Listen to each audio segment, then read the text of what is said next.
My dear Tacitus, you say that the letter I wrote for you about my uncle's death made you want to know about my fearful ordeal at Misenum. This is where I broke off. The mind shudders to remember, but here is the tale. After my uncle's departure, I finished up my studies as I had planned. Then I had a bath, then dinner, and a short and unsatisfactory night. There had been many tremors for many days previously, a common occurrence in Campania, and no cause for panic. But that night, the shaking grew much stronger. People thought it was an upheaval, not just a tremor. All around us, buildings are shaken. We are in the open, but there is only a small area, and we are afraid, nay, certain, that there will be a collapse. We decided to leave the town. The shoreline moved outwards, and many sea creatures were left on the dry sand. Behind us were frightening dark clouds, wrecked by lightning, twisted and hurled, opening to reveal huge figures of flame. These were like lightning, but bigger. At that point, our Spanish friend urged us strongly. If your brother and uncle is alive, he wants you to be safe. If he has perished, he wants you to survive him. So why are you reluctant to escape? We responded that we would not look to our own safety as long as we were uncertain about his. Then my mother began to beg and urge and order me to flee, however I might, saying that a young man could make it, that she, weighed down in years and body, would die happy if she escaped being the cause of my death. I replied that I would not save myself without her. Then I took her hand and made her walk a little faster. She obeyed with difficulty, and blamed herself for delaying me.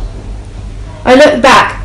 A dense cloud looms behind us, following us like a flood poured across the land. Let us turn aside while we can still see, lest we be knocked over in the street and crushed by a crowd of our companions. We had scarcely sat when a darkness came that was not like a moonless or cloudy night, but more like the black of a closed and unlightened room. You could hear women lamenting, children crying, men shouting. Some were calling for parents, others for children or spouses. They could only recognize them by their voices. There were some so afraid of death that they prayed for death. It grew lighter, though that did not seem a return of day, but a sign that the fire was approaching. The fire itself actually stopped some distance away, but darkness and ashes came again, a great weight of them. We stood up and shook the ash off again and again, otherwise we would have been covered with it and crushed by the weight.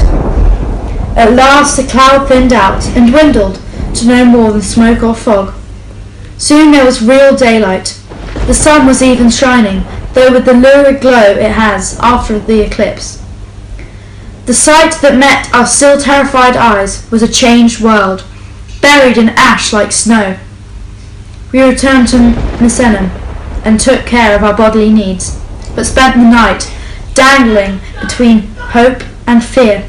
Fear was stronger, for the earth was still quaking, and a number of people who had gone mad were mocking the evils that had happened to them, and others with terrifying prognostications. We still refused to go until we heard more news of my uncle, although he had felt danger and expected more.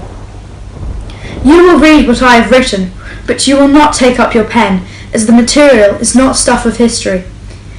You have only yourself to blame, if it seems not even proper stuff for a letter.